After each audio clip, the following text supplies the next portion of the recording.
flow. Yeah, Arvi, have you heard Gadar Ek Prem Katha? You know that song?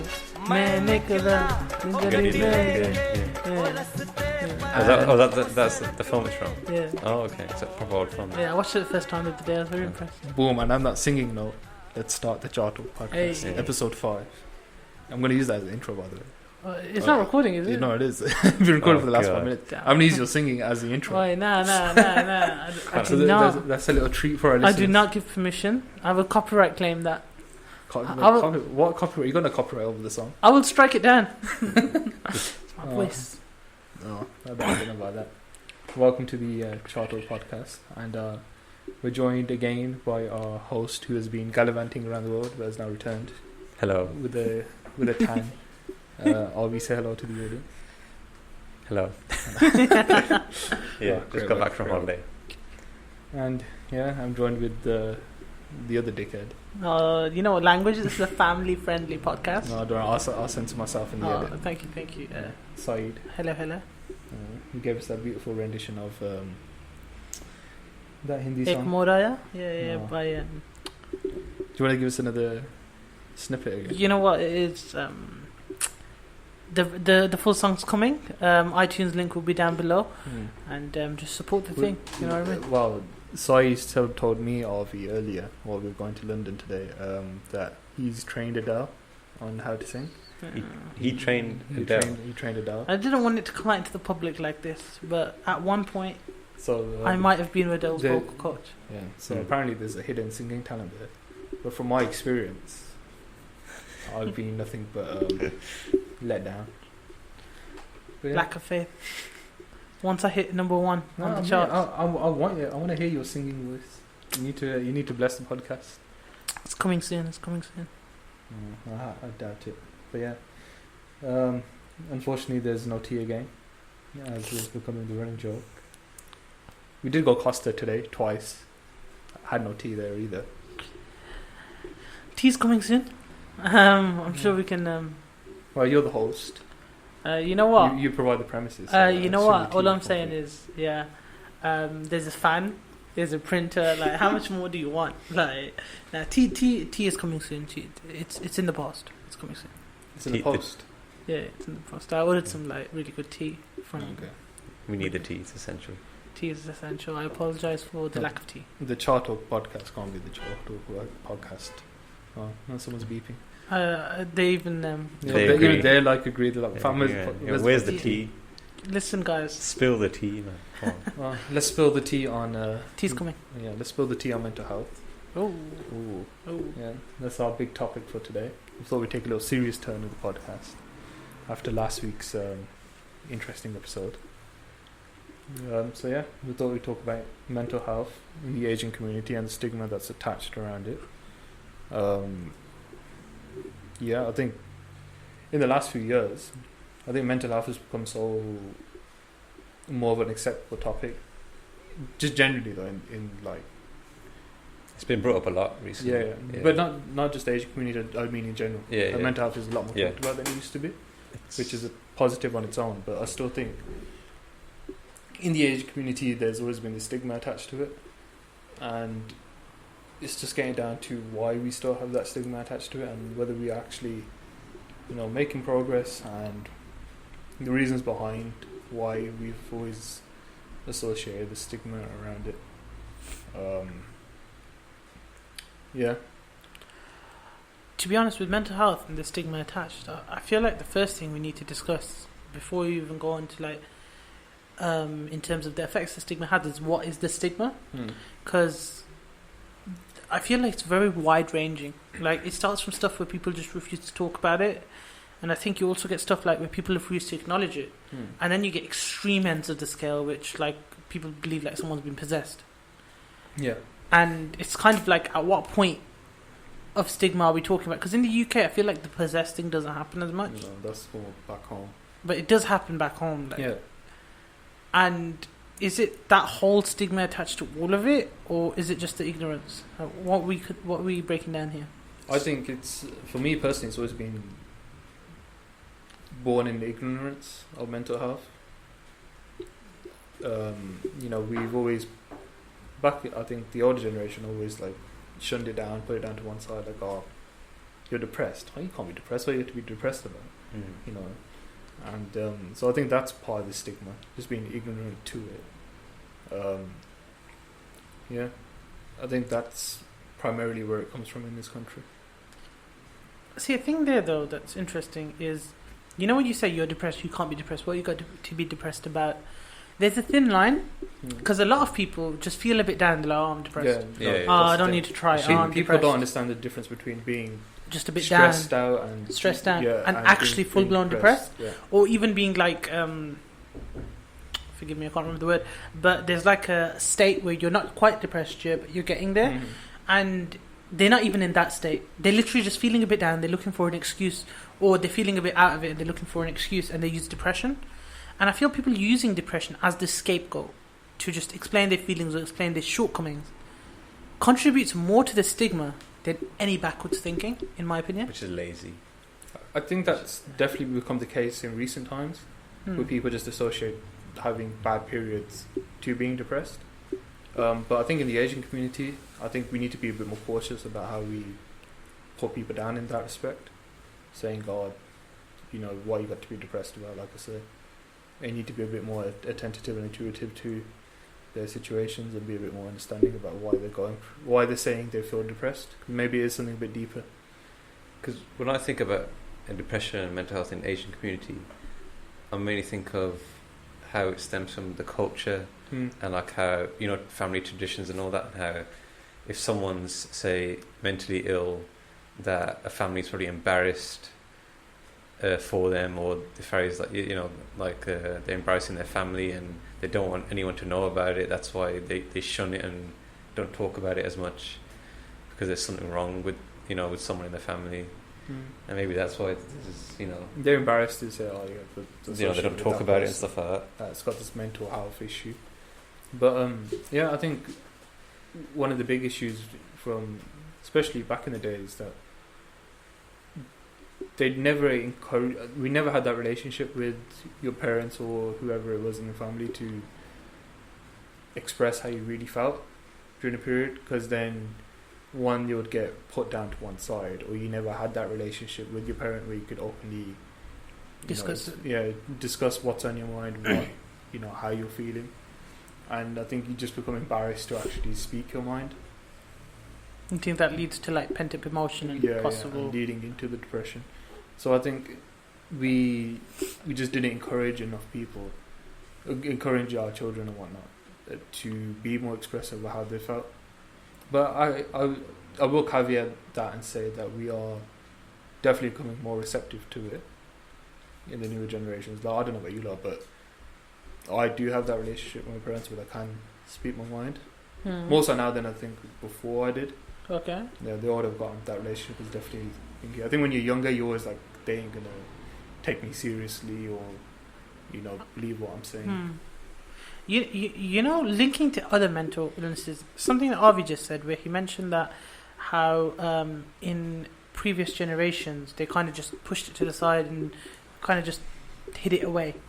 Do you think our generation does that as much? Do you think, for example, if like, you know, just random example, if any of us was to have like a very close friend or sibling that was, I don't know, say something random, had cerebral palsy or was autistic or anything like that, do you think we would be more confident to like take them out in public with us, to kind of include them in stuff, include them in events, than a previous generation would have? Or do you think we're still as guilty as the previous generation of hiding those people away and not including them as much?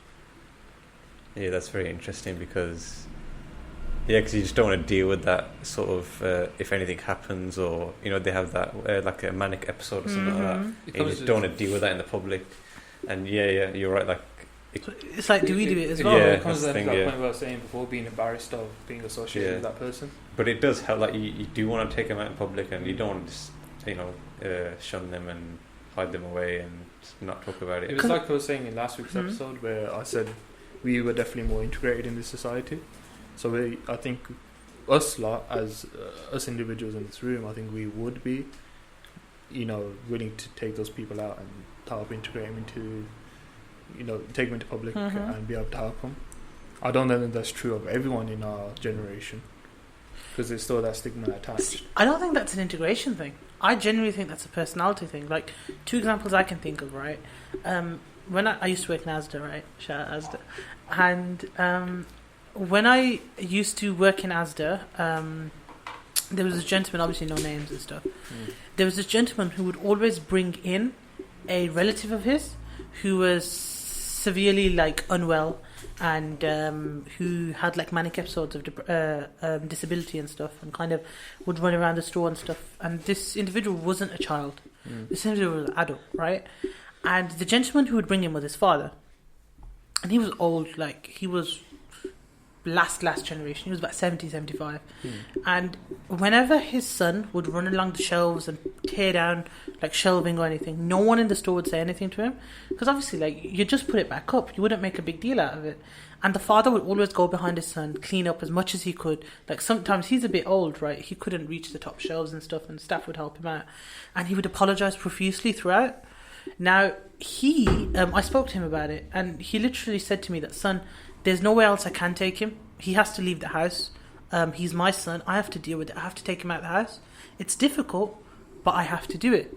Now, I know people in our generation who have siblings who are autistic or siblings who are unwell, and they refuse to do so because they're like, I can't deal with that in public. So I don't really think it's a generation thing or an integration thing. I think it's more of, if an individual is willing to take on that responsibility and has that confidence and relationship to take that person out in public. So I feel like it's more of an individual thing than a cultural thing. Yeah, we're careful not to paint everyone with the same brush in this situation. But I was saying, like, I think with us, knowing us lot as we do, we'd be more accepting and, you know, more approachable about this. But I think, like you said, that older gentleman, he's just one out of, you know, he's one example. But there's others where, you know, people of that era wouldn't think that way. No, but that's what I mean. They might just not want to take that person out. Not because of a... Yeah, because they also might feel like they're not capable of doing that sort of job and, like, looking after them. Yeah, because it's not easy, is it? Yeah, that's the thing. And they felt like how to take care of them, and obviously judging on who the individual is that they're taking care of and the sort of attachment they have to them. Because seeing some people, they'll say, you know, I can't do this, I can't look after them, I can't take them out. They'll just hire a carer, or you know, people like from the hospitals and stuff, or they'll help you out, and they'll say, oh, there's these people that are, you know, carers and stuff that will just do it for you. That's a thing, you know. Like, I've worked in adult disability homes, and you don't really see many Asians, especially older ones. And it kind of links to what Bhups was saying, where he was like, how would the older generation react? You won't see as many older generation people taking their people out, like their unwell relatives, right? And it's, I feel like the other side of that coin is, especially the older generation, because of culture, would prefer to keep those relatives at home than put them into care homes, which I don't think is a bad thing at all, especially when you hear about all these abuses and these scandals, right? But that's maybe why you don't see Asian people, like, out with their relatives as much, as opposed to maybe our local community or the white community, where they will only see them every week or so. So they'll have that kind of relief all week and then be like, okay, I can take them out.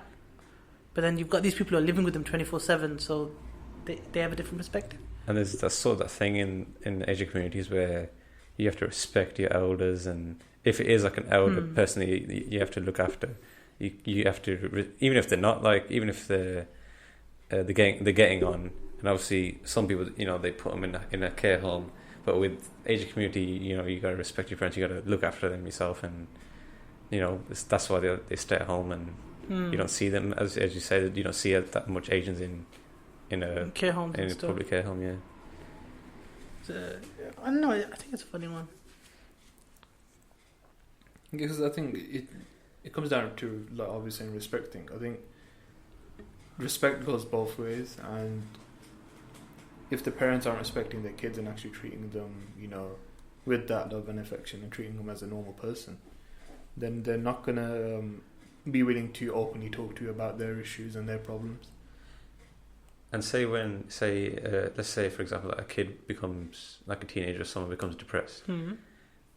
Where has that come from? Has that come from the stress of being in that sort of Asian family where, you know, there's so much expected of you to, you know, to progress well in school and education, to get, like, you know, the the highest paid job or a professional career, and also like going out and stuff, and you being some people who are not allowed to go out as much and stay late with their friends or whatever and experience life, and all that kind of comes together, adds up, and stress builds, and say you're not doing well in school, you're not doing what your parents have asked you, and that your child can become depressed, and then they will probably feel scared to talk to their parents. But Arvi brings up a good point. I think we put a lot of pressure on the career, like, oh, you need to be a doctor. We laugh about it, but you got to be a doctor, a lawyer, accountant, or architect, or whatever. You got to go down this career path. You need to do this. You have to be top of your class in school, etc. Then we put so much pressure on them, and then when they turn around, it's like, oh, I'm stressed out by school. I'm not feeling well mentally. I can't hack it. They're like, what are you talking about? It's not. See, I feel like we're kind of putting down a stigma now about this situation where, pressure's put on children and. But I'm not talking. I think our generation is less. I think in the previous generation, and the reason why I talk about the previous generation more is just because they were unwilling. They're our parents, so they wouldn't talk about it with us as much. If that makes sense. And they weren't really from their parents. They weren't really educated that much, and they want the best, obviously, for their children. If we go to our parents now and tell them, "Oh, we want to do this," they'll be more understanding. But I think the older generation, so like our parents, if they went to their parents who like, "Oh, I don't want to go to school. I don't want to go to college or university." They'll be like, "Why go become a doctor? Go become a solicitor? Go become an accountant?" And they have a reason, because if you think about British Asians, we've all come from India, Pakistan, and what was the reason why they came here? It was for a better life, to get an education. Yeah, so for them it kind of made sense, and that's what to put that pressure on. Yeah, but I think it was unfair pressure that they put on them. Yeah, that's true. I honestly think if we're looking at the perspective from 2 generations ago, if you've just arrived in this country and you have to work like dog hours for basic wages, and you're seeing all these people who are progressing a lot more than you, and all these people who are doing less work but more educated and have done more with their lives, frankly, then as you want best for your child, what do? You try to get your child to that position. You try to push your child to achieve that. And you've come from... I think this stems to another facet of this discussion, where we look at the influence in the home countries, because they've just come from a country where it's like dog eat dog, we need to survive, we need to get better, we've got debts to pay off. So they haven't really had the opportunity or the nurturing to kind of take a step back and be like, what am I doing to my child? I'm pushing them too much, I'm pushing them too less. Is the pressure positive? Those lines have been blurred. Do you know what I mean? Yeah. So does the actual origin of the issue stem back in the subcontinent, or what's your opinion? It's a bit of both. It does, because they're the original generation. Yeah, it kind of carries on, it just passes on, so it goes through a cycle. It would naturally move over to here. But I understand your point, what you're saying. But it's like, I think those lines have been blurred from pushing your kids to go and pursue those careers, but also knowing when to take a step back and understand. And like from what Bhups is saying, because say the new generation now, I feel like the stuff that's going around us is kind of, that's why like they're not pushing, there's not that much pressure as there was before, like going into higher education and professional, because around us is that it's becoming more expensive. That's why and like even like say you want to move out, even living, it's more expensive, everything's becoming more expensive, and there's less jobs out there. That's why I guess that's why there's less of that now. There's less pressure, because they're thinking, oh, so what else can you do then other than going to like doctor, lawyer, because it is harder now to get into that sort of profession. It's really saturated now. That's why that's a fair point. Yeah, it's even like we've touched upon it, I think, in every episode, but like social media again is kind of how that's impacted the Asian community as well, and how that's affected our mental stigma. Yeah, it's also the new generation of parents are saying, you know what, we can just ease off on a child a bit because of what's going on around the world.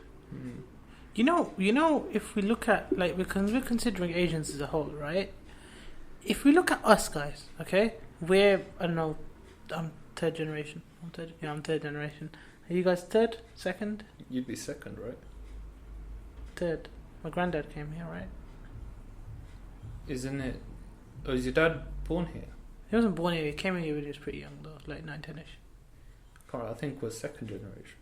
Anyway, we're either second or third. What? A few generations down, yeah. That's besides the point. Now, I feel my parents, although they have been supportive and they have, I think, given some positive pressure, I've never like sat down and been drilled like, oh my days, you didn't perform this well. They were always like, come on, why didn't you not perform? What went wrong? Let's work on it. Can you work on it? Are you capable of doing this? If not, take a step back, acknowledge your limitations, and go for something else. Now, the question is, someone my age, roughly, right, in a similar like socio-economic bracket in Pakistan, as you know, Pakistan, or India, would they be given the same treatment by their parents? That's the question. Like, does it come from that place? So would a parent there be like, okay, acknowledge your limitations, take a step back? Or do you guys think it's the same as it is there now as it was 3 generations ago? We really can't say though. Don't know, yeah. Because we're not living in there. We can't see it for what it is. Like, India to me is just completely disconnected. Okay. So my knowledge of India and how their working practices are, I'm completely detached. But I like, it makes you like kind of figure out. But I don't understand what dumb people are like. At all. Yeah. Because I have no, whilst I have family and whatnot there, in India, etc. I don't really know them people, so I can't really, comment on how they are and what how they be with that sort of situation. Oh, I see what you mean. From what I've seen, because I've kind of seen it, there's a very different system where you get like a person who's first in the year gets a trophy and an award ceremony. Oh yeah, no, that's true. My cousin in India, she came top of her class. Her picture came in the newspaper. Yeah, and like an award. Wow. So it's really pushed that you were first. Do you get it? Yeah. No one cares about second, third. I think second gets one, but third doesn't.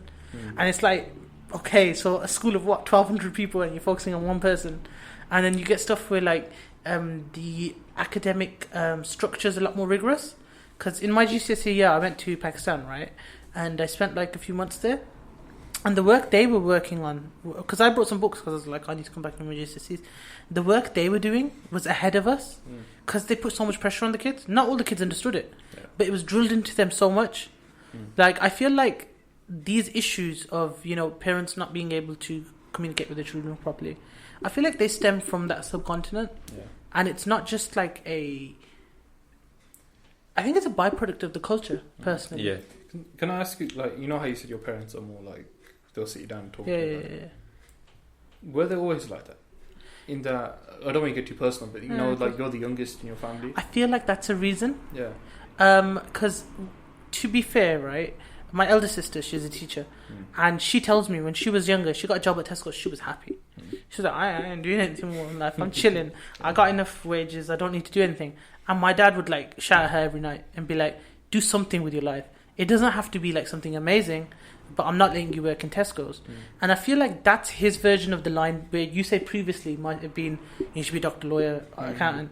But his new version of that was, you need to be educated. Do you know what I mean? So the line's kind of gone down a bit, but there is still a line. So I think over the years and with experience and, just becoming more acceptable of living in this society, that would dilute a little bit the order that your parents got, and then passing that message on to you. Do you think that's because the culture is diluting? A little bit. I guess they're adapting to the surroundings a bit more, and they're seeing, as the kids are growing older and see the people around them in the community, like, so people do, like say work at Tesco's, and it is a normal thing to have the part-time job, and then from there you could still do whatever you want and of course, go into the stuff that you want to do, like higher education. That's why I guess it's being diluted. As you said, like your sister, obviously now she was the eldest. And now that you're the youngest, now that's really had all this experience now from her, and he's adapted to when you've become older now. Different approach. Yeah, different approach, and he's learnt his lesson. And so do you guys think culture's to blame for it? Yeah, as you said, like I agreed when you said the byproduct of culture. Like, because maybe like families that come over here and from our older generations that they still have that mindset and they haven't adapted and. They still say, we want the best for them and we want to push push them, to get the best. And we put education. those cultural restrictions on those kids as Yeah. well. It's like they can't. We restrict their freedom and what decisions they can make. Do you think it's better or worse What is having that mindset as opposed to this mindset? having their mindset to put those restrictions on? Yeah. No, that's a terrible mindset because you'll never have that relationship with your child where they feel comfortable talking openly with you about their problems. But your child might perform better. Your child might become... It's not about performing better. This isn't how they perform academically. This is about their mental state we're talking about. It doesn't matter about how well they perform. No, but like, for example, Yeah, right? no, but they could perform excellently, but mentally they might feel horrible. Like, why am I doing this? I'm only living my life to make my parents No, but then the opposite's also true. They might be failing and literally failing at life due to not enough positive reinforcement, the opposite end of the scale, and that could lead to mental issues. And it also could, like I just said, like that child might actually like going to that sort of field that the parents are pushing. Yeah, and some people, some people like and they do instruction. well. But there's also one thing where, like, if you're pushing your child at one thing, you're limiting their potential in other things that they might be even better at as well. I wish my parents put me into more like classes to do stuff like music classes and stuff like that. I felt that as well recently because as a child you don't know what you want to do and stuff, like outdoor activities, and your parents just see your reaction when they put you there. Like, oh, he does like this, oh, he doesn't like this. Like, I got put into, say, karate. I was there for a bit. This was like year 6 or year 5. I think I only got to I got to white belt. That's the beginners. I only got to I think orange belt, whatever. I should have carried that on when I look back at it. I wish I would carry it. I wish my parents would have said, no, don't quit, carry it on. Even with like other sports. But see, that's like the opposite effect, where you wanted to have been pushed. Yeah. So it's kind of like, is it worth being pushed sometimes? But is it like, I can't speak for Arvi, but if you did you feel comfortable enough to tell your parents like, no, this is something I want to carry on, or was it like, oh, I felt comfortable that I could quit and just give up, and even though I could still just do what I normally do in school. And but did you want your parents to have taken a step and not listen to you and been like, carry on doing it? No, did you feel comfortable telling your parents that, oh no, I want to carry this on, or were you like, oh, because they don't want me to carry on, I'm just not going to raise it at all?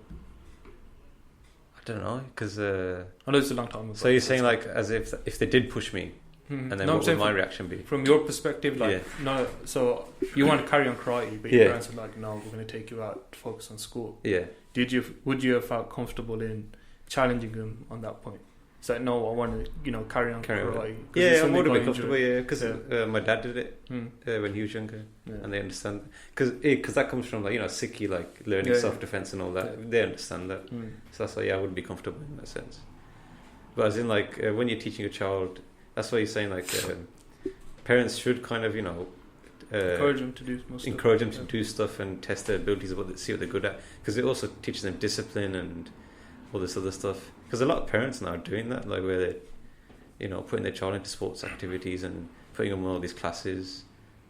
You talk about pressuring your child, but you kind of do have to, because they don't know that much when they're younger. Yeah, see, I think that's where the line gets a bit fuzzy. Yeah. Sometimes you have to take that decision for your child, even without discussion. Okay, discussion's good, but sometimes as the parent, you have to take that decision. It comes into your role. And where's the line? Where's the point where you always listen to what your child wants? Yeah. And where's the for example, I've got a niece. You can't always listen to. No, but for example, I've got a niece, right? And she likes to eat what she likes to eat, all the time. So she'll ask for, Jello with fried chicken. My sister will give her Jello with fried chicken. Now, if she doesn't finish the food, my sister has an issue. That's her line that she's drawn. Yeah. She's not willing to discuss that. That's being set. You finish what you want. Right? So it's kind of the same thing where's the line of discussion that ends? Where does that line of discussion end? Is everything open for discussion? Are some things not? Are there things that are not open for discussion what cause depression? Or are they not? Do you see what I'm saying? Yeah. There's being a parent, but then there's being... You got to maintain and have that, positive and loving relationship. You don't want to we probably all have been beaten up pretty badly when we were younger. For fucking about doing something. I actually haven't. Oh, you lucky shit. Yeah, you lucky. I got older siblings and they got battered for me. Yeah. And it's because you go through those, experiences. How is your relationship with your parents? Would you have a closer, more, comfortable relationship with them to talk about your problem? rather than getting the it's like the smack around the head. Yeah, like like you get a little beat, like a little hit around the head or whatever. But it's like like there's there's parents that will like, just slap their kid silly or get the jump out and just smack the kid would be scared to tell anything, Yeah, because then they'll be like, if I say something, what I'm saying might be wrong in what I'm saying, so they won't feel comfortable in actually talking. I feel like linking that to mental health, that's kind of a different issue that I don't think is exclusive to the Asian community. No, but we do what, lack of communication? No, I feel like other communities have a lack of communication as well. We hitting kids. It's definitely diluted way more. Yeah. Now. But lack of communication, because that's what the hitting's a substitute for, isn't it? Like, my child's asking for something. I seems to talk through this. I seems to explain to them what verbally. So I'm gonna, just use the physical attack. No, the hitting comes from the kid misbehaving. So instead of verbally chastising them, you physically chastise them, right? What's worse? I actually think verbal chastising is worse at that point. Really? No, fam, you can't physically abuse a kid. Yeah. No. They're a kid. They don't know any better. You explain to them why it's wrong. You don't hit them. Yeah, you make them learn and see why. No, you shouldn't. Because when you have a kid, you teach them what's good and bad. And explain to them why. But a lot of the time, so for example, right? Let's say you've got a kid. Okay, who wants to have the kid in this example? Sure. Yeah. I'll take one for the team. All right, Bhups has got a kid. Yeah. Now you're telling your child off. Okay, and sometimes it will have more of an effect on the child of giving a verbal chastisement than a physical one. So wouldn't that be more effective? Like, for example, let's say nowadays, today's generation, let's say you ban the PS4 from your child for a month instead of smacking them around the head once. Which one would be worse for the child? Which one would learn more of a lesson from? I feel like it'd be banning the PS4. Yeah, definitely, yeah. So hitting them is not always the most effective thing, and it's not always the worst thing. The thing that might cause the child the most discomfort might be something verbal, or But what you just said that hitting the kid is a better option. No. I'm saying verbal is the worst thing. It can be worse. The verbal chastisement. It goes both ways, isn't it? But I think hitting the kid is right at the end of the list of things you should do if you're trying to parent your kid. Well, so you think an occasional physical, slap around the head's no good? Because with physical, you're causing them pain, even more pain, and a little hit around the head is not gonna I'm talking proper beating. You're talking about literal damage to the child, broken abuse. bones. No, abuse. Broken bones. You get a abuse, stick and you hit them across the... Yeah, that's abuse. You used to go to... I used to hear this all the time in primary school. People were scared of going to the mosque. Yeah. Because of... no names. Muslim certain mosque because those stars used to hit them with sticks and shit. Yeah. And people I hate going there because they... The mosque got shut down. Yeah. But that's what I mean. That's just abuse. Mm. Yeah. That's not are you guys saying that you think that physical abuse from the Asian community is what's leading to these mental issues? Yeah, it's one of the things. It just prevents them from talking and speaking their mind, isn't it? I feel that's fair. But I get what you're saying, as in the verbal, saying the consequences of taking a child, putting a child down. Yeah. I feel like the confidence thing in our community is an issue as well. Like comparisons to other people, constant derogatory terms towards the children, can lead to. Can also lead to stuff like mental issues and depression, and it can lead to as many mental issues as physical abuse. I totally agree with you guys, and I was a bit off on a random point at that point. But what's it called? Physical abuse can lead to depression and stuff and mental issues. Yeah. But I feel like mental abuse is also an issue in our community. I was reading this article a little bit earlier, and you know how you were talking about your sister and your dad putting that pressure on it. Yeah.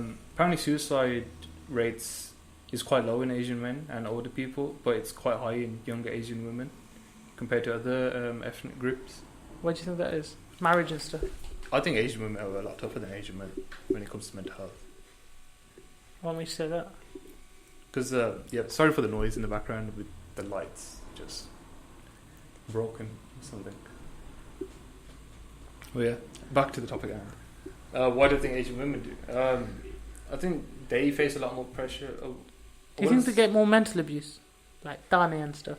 Yeah, like they have to dress a certain way. They need to, get married to a certain person. They need to be able to cook and clean because of the future with the in-laws, etc., etc. Yeah, because they're basically, because when the girl gets married off, they're basically representing their family. Yeah, and there's a lot of pressure on that. Yeah, so I think they have it a lot tougher than Asian men. What do you think? I feel like that's where the mental issue comes in. Like they have so much mental stress that it can lead to suicide rates, and I feel like mental abuse is higher in women than men. I feel like that's definitely. And also with the women, you don't let them just be themselves and see their own potential and do let them do what they want to do in life, and because they're kind of like chained or. Do you feel that's dying out in our generation? I think so. Yeah, I think becoming more independent. Where Asian girls are getting more opportunities. Yeah. I think especially in our the Indian community, the Sikh community definitely is. I don't know about from your perspective, because we don't put the pressure on to dress a certain way, whereas you might have you need to wear your religious headwear and. The main thing with from my community is, to be fair, it's same with men though. Yeah. You expect to dress modestly. That's kind of stems from the religion. There's a lot of people dress culturally, but that's not actually a thing, and it's not really pushed as much, especially in the new generation. But if someone in the community was to come out wearing a mini skirt and crop top, then it would probably be oh my days. But modest dress is kind of encouraged. That's about it. Yeah, I just think people need to be a bit more comfortable in being able to talk to themselves. I know they won't get judged, and it's more open-minded as well. Yeah, it's going into things more open-minded, and I think people who go through mental health issues, they have that people won't believe in me or look at me a certain way. See, everything we've discussed so far has been prior to mental health. What causes mental health? What are the issues? What lead people to mental health? What about the Asian people stigma onto people who have mental health? They treat them like they're a disease. I don't know if you guys remember, but the El Zinnia Center on Shower Green Lane. Yeah. Before that opened, there was such a uproar. Oh my God, there's gonna be a mental institute so close to us, and people who were educated were it doesn't matter. They're gonna be in a secluded environment. They're gonna be shut. Other people are oh my God, they're close to our homes. Is that the one by the Gurdwara? By the school, St. John's School. Okay, yeah. And most people in the local community were we don't want anyone mental anywhere near us. It's a contagious disease. Yeah. So I feel the treatment of mental people is also an issue in our community, and I feel that's definitely a community isolated issue. Yeah, you can't exclude them. Because with that centre, you don't realise it's there anymore because it's there, it's running. There's people in there, but you just don't realise it because you don't. It's not like they come out and. Yeah, it's not like they run around the streets. It's like a hospital. So I don't think we don't take them seriously when they say they've got mental health problems.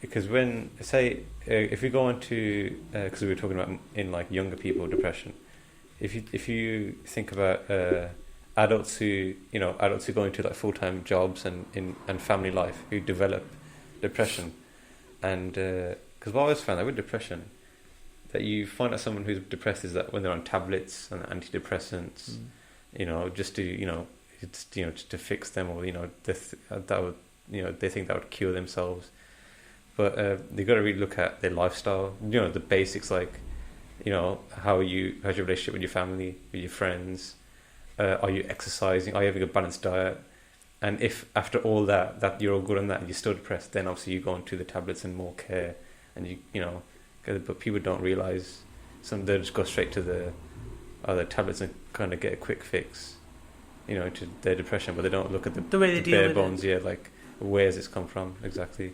I agree with you, and I think the opposite end of the scale is also true.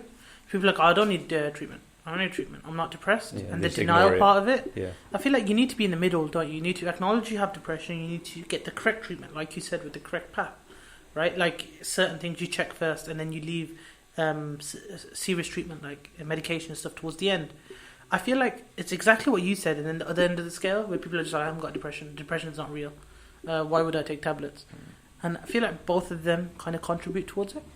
Again, it's that admitting you have depression again comes to that stigma again we talked about. is being, having that that stigma that in the Asian community mental health isn't a real thing, depression isn't a real thing.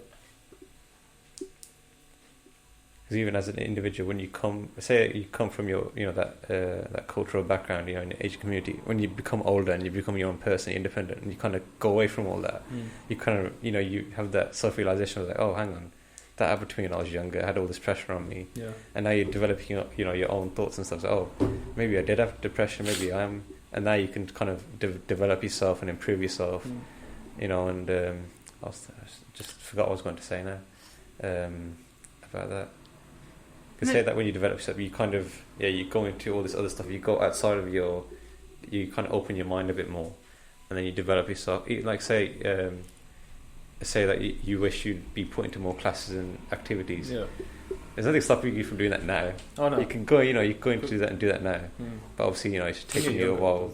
Yeah, exactly. And you can just develop yourself, and you kind of realize later on, like, oh, there was this stigma and you wonder why was there stigma? Why they should just care about their own family without having to, worry about what people think and be embarrassed about it. And proactive enough to put them in, those kids in the situations like, don't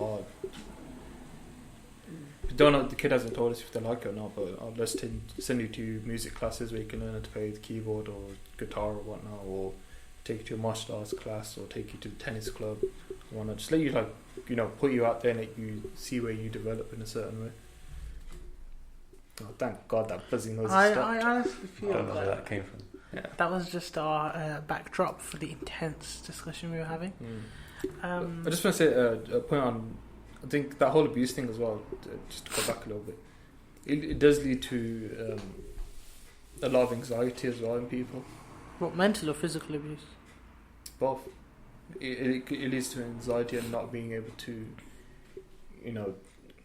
wanting to be different and express yourself, but then having that anxiety that, you can't, you're not willing to take that step to actually put yourself out there and put yourself out of the comfort zone. Throwing in a curveball, do you guys think that kind of branching out of your culture also pushes people more towards issues with their mental health and mental states? For example, maybe an Asian person wanting to be gay, or an Asian person wanting to marry someone out of their culture or religion, and the culture being such a closed circuit culture that it refuses to accept or acknowledge that. I feel like that's a contributing factor, to be honest.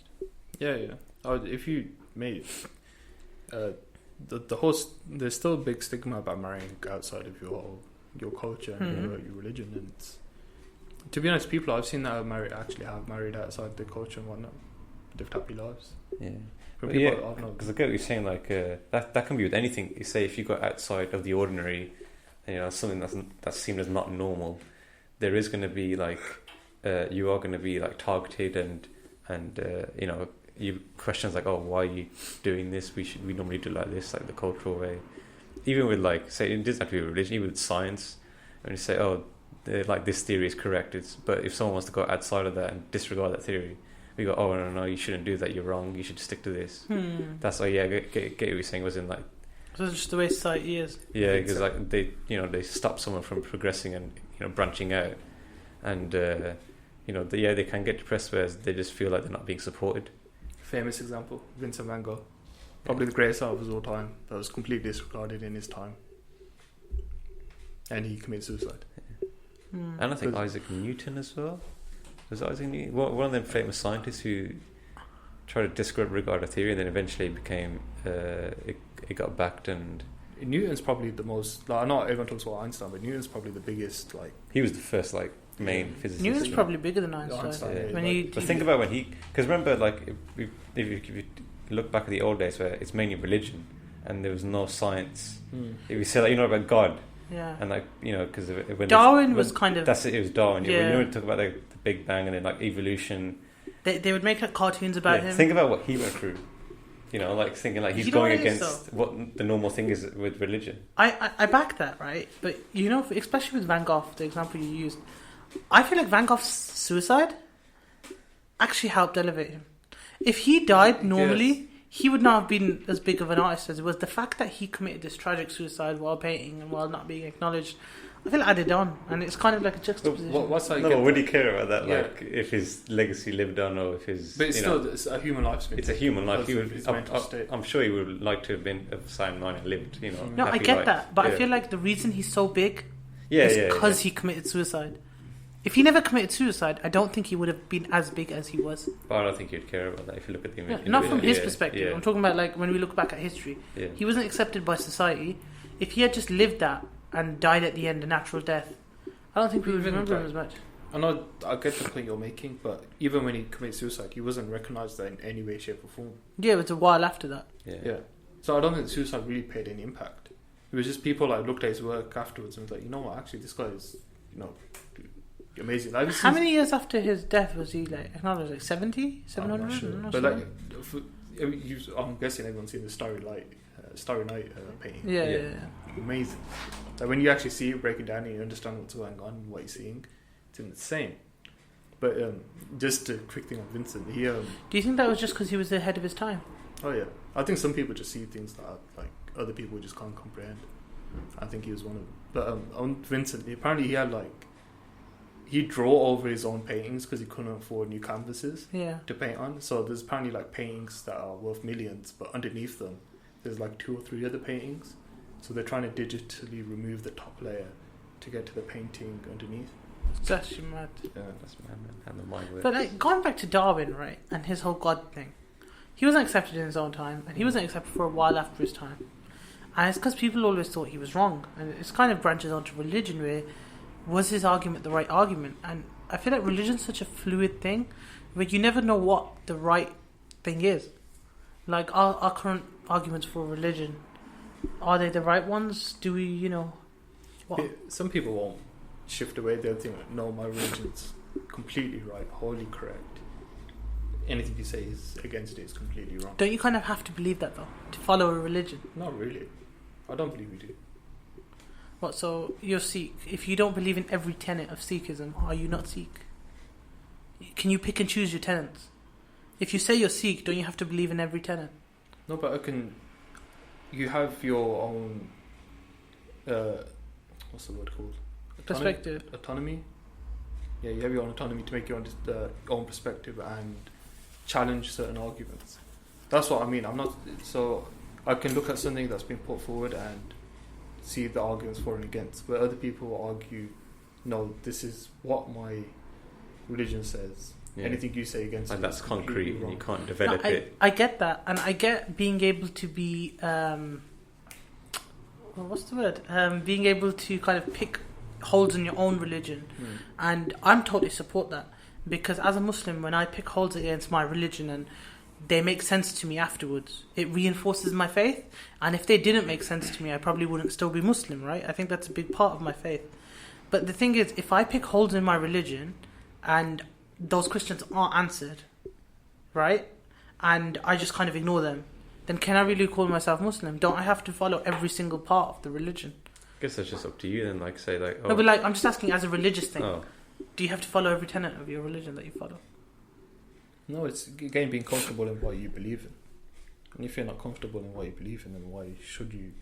So you guys as Sikhs, if you had certain tenets in the religion that you were questioning and unsure about... The 3 main tenets for us are Kirat Karo, Vand Chakko, Naam Japo. Translation. Kirat Karo is doing like seva. No. Vand Chakko is sharing and doing seva, etc. Kirat Karo, I can't remember. Naam Japo is meditating on God. Okay. I think Kirat Karo is doing kirtan, singing hymns, etc. Those 3 are the main pillars. So, for example, right, and I think I follow those 3 pillars. Everything else is an extension of those. So, going on those 3 pillars, right? If someone was to question seva and be like, I don't know how I feel about it. I believe in the other 2 pillars, like 100%. But I'm unsure about seva. I'm kind of 50-50 on it. I'm questioning it. I don't really agree with it. Can they call themselves Sikh from your perspectives? It's difficult with the seva one because seva is like such a fundamental part of... Another less important pillar then? That's what I'm saying. Those three are concrete. So for someone to call themselves Sikh, what do they have to do? Follow those 3 pillars? In my opinion, yes. Because that doesn't take into account whether you drink alcohol or eat meat or anything like that. That's just like the 3 pillars of what you're meant to do as a person. Yeah, so if you choose not to do one of those pillars, you can't call yourself Sikh, right? No, yeah, because you're not representing the. So you kind of have to follow all the tenets of the religion. Then no, you not can't. all the. That's what I said to you. Those are the 3 main. Everything else is an extension, like drinking alcohol or whatnot. No, but then they aren't tenets of the religion. Yeah, To be a tenet of the religion, it has to be like for example, Islam has 5 pillars. Therefore, it has 5 tenets. If you don't follow one of them, you're not Muslim. So the way you guys explained it, there's 3 tenets in Sikhism. Yeah. If you don't follow one of them, then So like when people argue, you cut your hair, so you can't be a Sikh. If that's not a main pillar, then it doesn't really count, does it? And by the way, don't quote us on this because we're not religious scholars, guys. Anyone want to learn about Sikhism? Next podcast. Islam, but we're going on a bit of a tangent now. But so do you guys think like having those opinions, bringing it back to our discussion? For example, I can't pronounce them, but the one that was belief in God, one of them was belief in God, right? The one I said. Yeah, one of the 3. No, one is. One is Chakko, Kirat Karo, Naam Japo. Are any of them linked to God? Yeah, Naam Japo is meditating on. Yeah, so Naam Japo, right? Yeah. Hey, I'm getting there. So let's say you don't agree with that, right? And you're kind of out of that frame of thinking. Like we've been talking about these people who are kind of different, new thinkers and kind of, would they be allowed to remain Sikh? Would they be ostracized by the community? They might have a new idea. The new idea might be right, but would it be a valid idea? Like this simulation thing that's going on now, would a Sikh be allowed to consider that? Would they be allowed to consider the pros and cons? Because the simulation argument doesn't agree. It doesn't have a God in it. So would a Sikh be allowed to even comprehend that, or would they be like, I'm not allowed to touch that? Like like you were saying before, where the Sikh would be like, I'm not allowed to touch that because where certain religious people would be like, oh, was it you? Sorry. Where they were like, this is my religion, this is right, 100%, no questioning it. If it's one of the main tenets, belief in God, are you even allowed to consider an argument? Yeah, like so that? Do you see what I'm trying to get I'm not sure at? if you'd be, like, say, ostracized from the community and excluded because you don't believe in, you go against the tenet. I think it also comes down to, I'm not sure about that, but say it's just, the whole point of religion is, all religion is belief in God. So if you don't, then you just say, you don't believe in God, you don't, say his name. Say Naam Japo, then you're not really religious, so you become an atheist. Okay. Or agnostic. Yeah. Sorry. Yeah. Agnostic. Yeah. Because you're not sure in the belief. Yeah, you're not sure. So then you're not considered like say a Sikh then. So like how we were saying before, Bhups was like, if someone questions that part of the religion, you have to 100% say, I'm right on this part and I'm not willing to budge on it. Do we feel that all religious people have to do that? It's difficult with Sikhism because Sikhism in itself is not really a religion; it's more an ideology. In that, this is the way you should think. It's still like it's a recent religion because if you think about it, when it was first developed, it was 500 years. It was like 15th century, innit? 14th century. Yeah. So do you have to kind of refuse all of the ideologies to follow it? What, Sikhism? Yeah. In this example we're using. No, because you believe Sikhi is the truth. So if you find a better truth... No, we believe there's truth in your religion, believe there's truth in Hinduism and whatnot. But our truth is the truth and the final truth. So there's no better truth? No, because this is God's word to us. I see. That's what it is. Again, don't quote us on this. I feel like every religion kind of has to do that, though, right? Yeah, because then... you wouldn't be able to follow it. Yeah. But we've gone on a massive tangent here about religion and whatnot.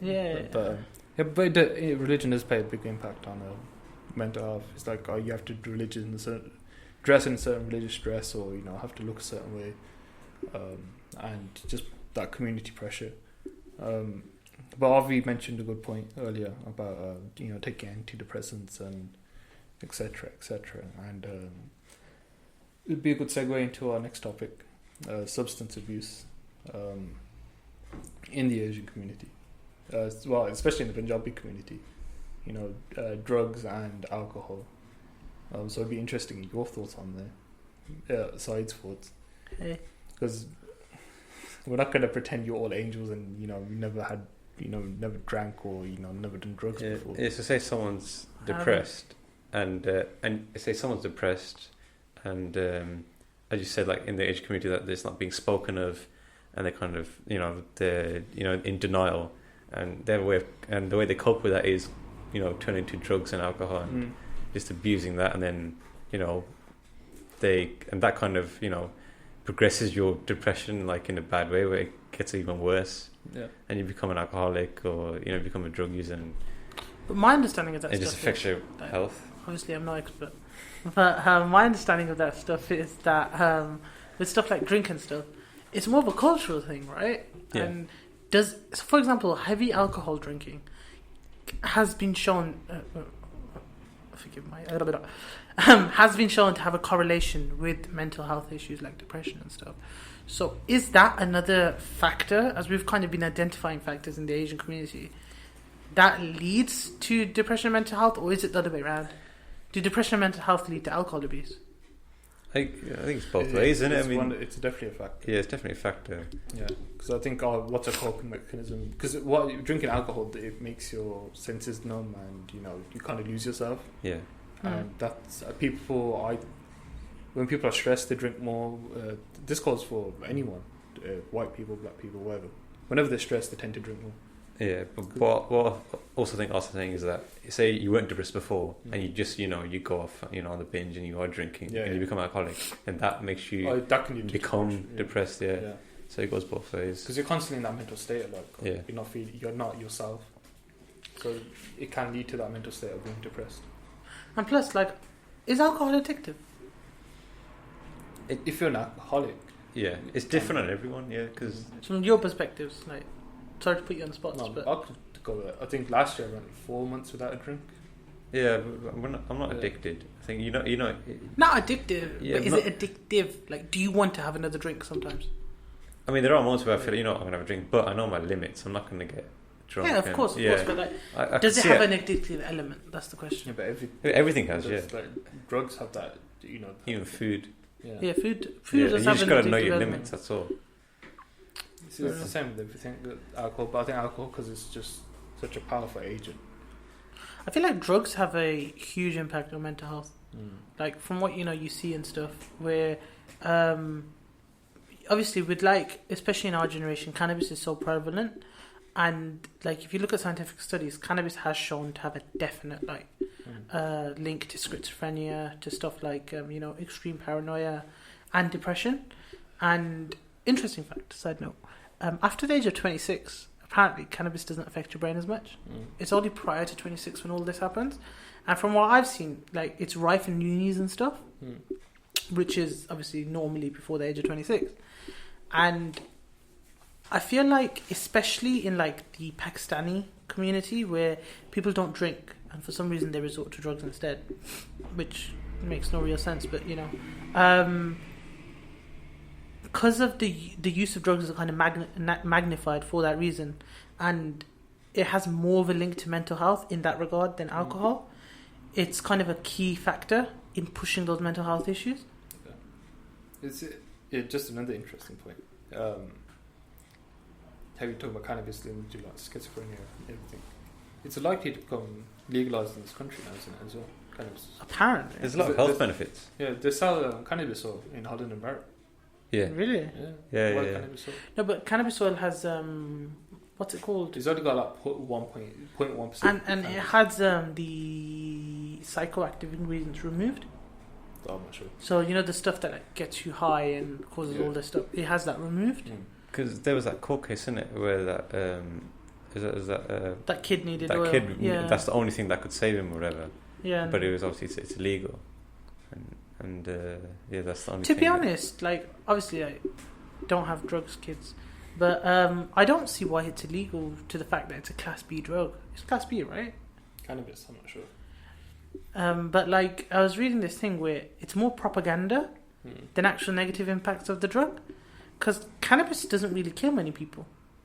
It just comes under that bracket. It's a drug, if you look at other Class B drugs, they're all deathly. It comes under that category. It's a drug. It gets dealt around, etc., etc. it's bad for you. I think that's where the stigma and propaganda, it's just come generalised. Plus, do you know the fact that it's illegal and it's like dealt in backroom places? Other stuff's added to it. Like, I don't know if you guys heard of spice. Is it called spice? It's like this drug, right? It looks like cannabis, and people like, I think they smoke it or something. And it has like a 1 in 3 chance of instantly like causing mental breakdowns. And it's a bit like people are relying on stuff like that because they can't get a safe and controlled substance. And that again kind of leads to another factor. And because it's so rife, to be honest, it's so rife in every community right now, but it's generally causing mental issues and upsets because they're not even getting like cannabis on its own. They're getting cannabis added to like, I don't know, laundry detergent or something that they have to smoke or ingest or whatever. Do you know what I mean? It's fucked up. It's messed up. So why do you think we resort to alcohol and drugs as a coping mechanism? Because as humans, we go for the easiest option. No, but I mean in the Asian community. Because it's an easy option and it's there. Is that no? Is it because like that's what? Like say that you know like it's more accessible and it's just what is. It's readily it's part of the culture now. Sometimes even drinking like occasions and parties and stuff. Like drinking is Punjabi culture. Yeah, that's it. Maybe that's what like. You hear all this music and stuff. Where, Yeah. you know.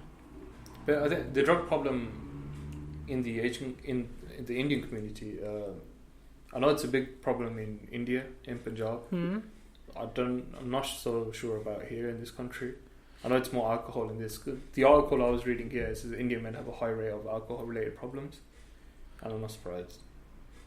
Maybe because Pakistani people like they don't drink because obviously the religious stuff, so they kind of resort to that, which is kind of same difference, but you know from their perspective. So they resort to that, so there's less drinking issues, because Indian people generally have alcohol access.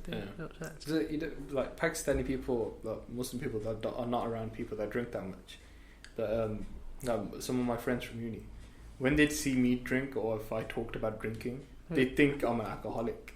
And I'm like the furthest thing you've seen from alcohol. That's another thing. So you just remind he me. says this. Say when you go to when have you seen me drunk?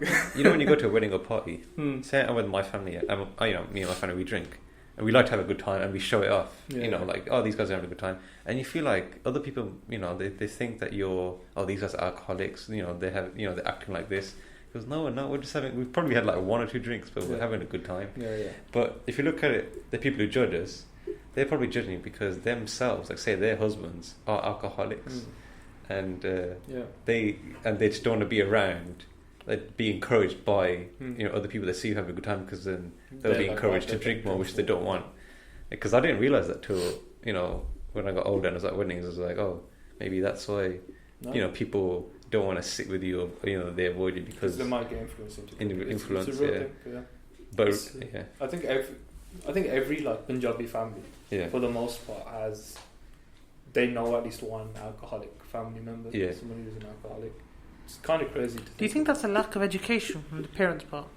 Right, son, let's drink together. You've had this much, stop.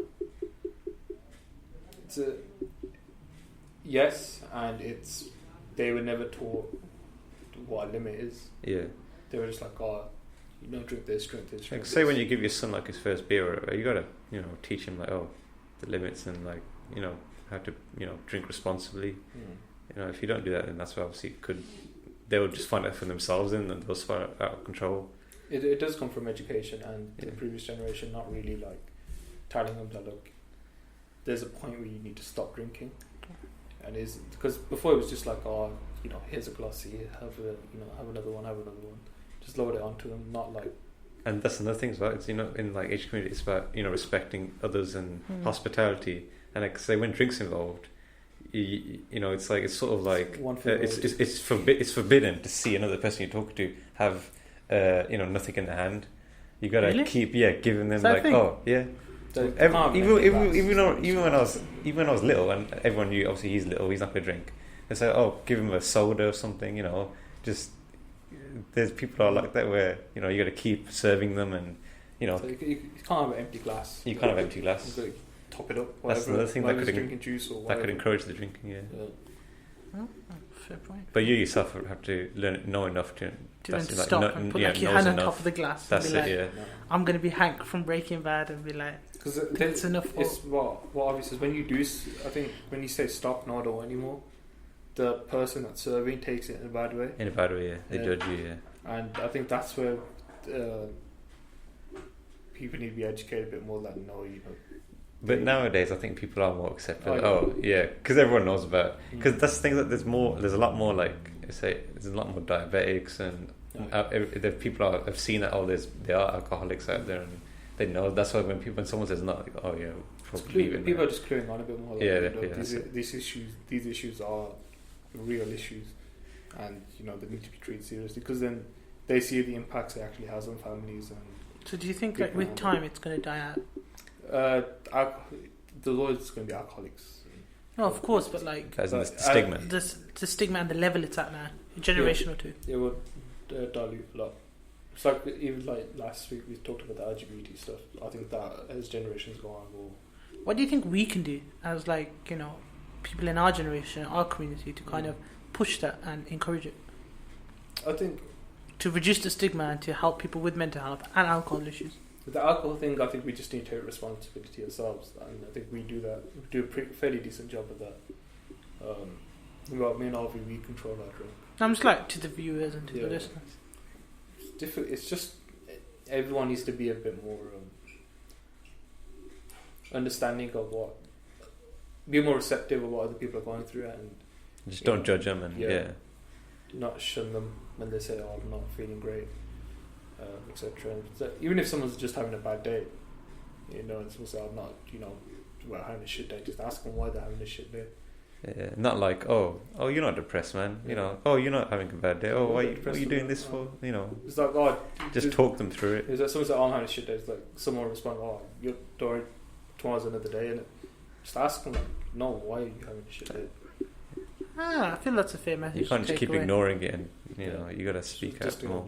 It's better out there than it is kept in. Yeah, because say like someone who say they're not comfortable in speaking out, and it's kind of up to the other person to kind of bring that out. So let's have a sit down, let's talk, and it's their right to keep it in, but I think.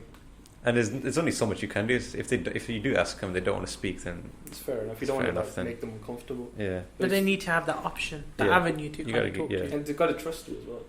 I feel that's a fair point to take away from this, because it's weird how your mind works. So your mind will always work negatively against you and try to put those dark and negative thoughts into your mind, into you. So it's just having that mental strength to combat them and keep a clear mind. And then some people do find that maybe going back to like religion, like maybe that does help. And going back to what you once knew, so maybe religion does help with that depression and help you find a clear path. That's another thing. Like, does religion reduce depression? I feel like maybe it's a topic for another day, but does it have an impact on depression? Does it increase or reduce it? Like, it can definitely. You can do both, I think. It can do both. It can definitely play a factor, because, like I say, some people are brought up like saying, "No, this is the way you have to think. You have to be a Muslim or Sikh or Hindu. You can't have the option to like explore new belief systems, etc."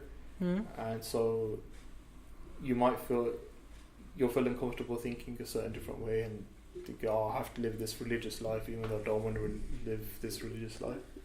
So it definitely can have a detrimental effect on someone's mental health in that perspective. But then obviously there's the other side where you could find satisfaction. Yeah, like with you could find nirvana. With Sikhi, it's a lot of spiritual stuff. Yeah. So you might feel spiritually at peace, and that can reduce your depression and your stress.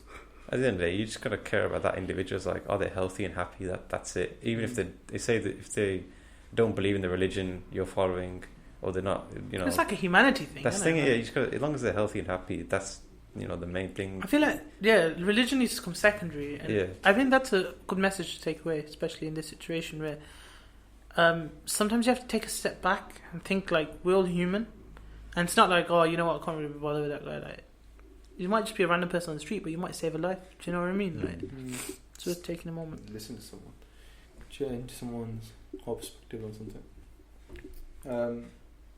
What was our philosophical question for today? I forgot. I didn't write it down. It's about the caste thing, about caste and about religion. Should we call it? It was about the simulation argument. Oh, simulation. Was that today? I thought we were doing the caste and religion thing. Should we take a rain check on that? Because I can't remember it. Cool. Alright, we'll end it there and we'll come back to that topic. Pending. Yeah, if anyone does have, if they're going through shit, just speak to someone and talk to Frank. What's it called? What's the suicide line called? Samaritans. Yeah, called Samaritans. There's lots of help out there. Just take a minute. Speak to a friend and. Or if you want to just offer your own opinion on what's going on in the community, or feel free to come up. We're on Spotify. We're on Apple Podcasts. We're everywhere. So, give us some feedback. Yeah, Waj dropped us a comment on the YouTube channel. Shout out Waj. Spilling the tea on all platforms. Shout out Nawabs. Yeah, fuck Nawabs. Shout out the excellent lamb chops. Wow. That's episode 5 of the Chaa Talk Podcast. Sign it. Bye. Resound it.